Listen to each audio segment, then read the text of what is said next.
All right, folks, today we are going to talk about graphing, and we are going to start with graphing with a discrete domain. And that's going to change. We've got 3 different domains to explore, but we're going to talk about a discrete domain. Discrete means that the values are given to you as individual, distinct values, usually in the form of a set like this. So what we want to do is whenever we graph anything, we want to create a table. So I'm going to go ahead and create my table here. And the nice thing about discrete is you can just simply copy down the domain as your x values. Then what we want to do is we want to go into the calculator and we want to put in our function and get the corresponding y values. So I'm going to go ahead and do that. And I see that with -4 is -8, with -2 is +4, with 0 is +8, with 1 is +7, and with 3 is -1. Now I'm just going to transition over to the graph, and I'm going to put all those points on the graph. So I've got -4, -8, -2, +4,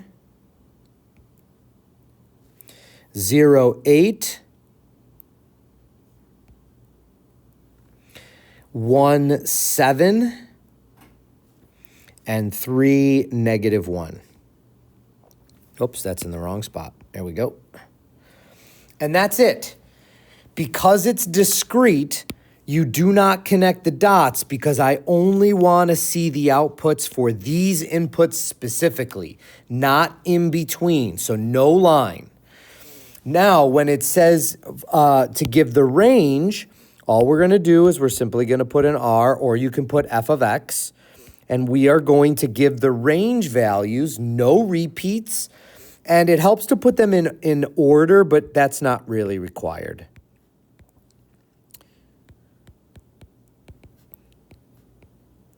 Range is bottom to top, outputs only, so we're talking about y values. With discrete, again, there's no output in this range, so I'm only listing the ones that are actually there. So I've got -8, -1, 4, 7, 8. Those are my outputs.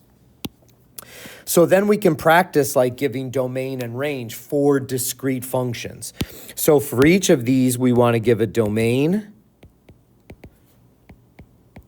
and we also want to give a range. And please notice, these are all discrete. So domain, left to right. So we are going to go from left to right. We're going to list all our x values. So I see -1, 0. I'm getting these from here. -1, 0, +1, +2, +3, +4, and +5. Range is bottom to top. And again, just the ones that are hit. So now I'm going this way. I'm going -2, -1, 0, all the way up to 4. So -2, -1, 0, 1, 2, 3, and 4. Okay? Domain for the next one, same idea. -4, -3, -2, -1, all the way to 4. -4, -3, -2. We can use a ... because it's pretty consistent. If there were gaps, maybe we wouldn't use the dots. Like, for example, for the range, we're not going to be able to use the ...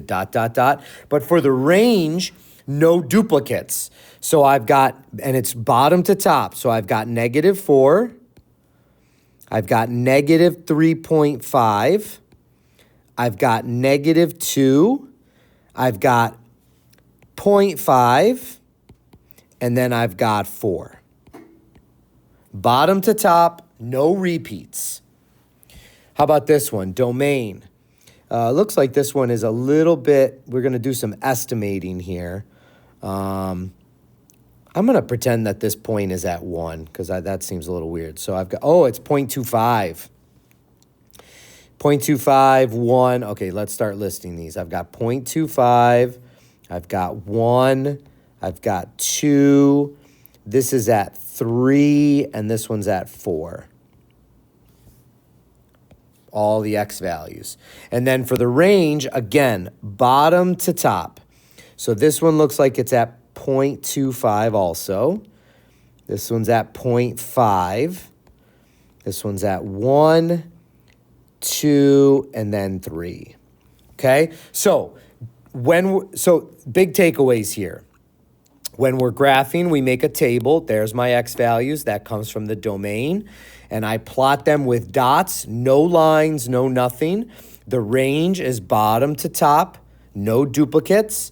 And then same thing down here for these when you're given the graph. You can list the domain values left to right. Those are your x values. Range is bottom to top. Y values, no duplicating. So it just list each one once, even if it's there twice, like for example, in the case of the parabola.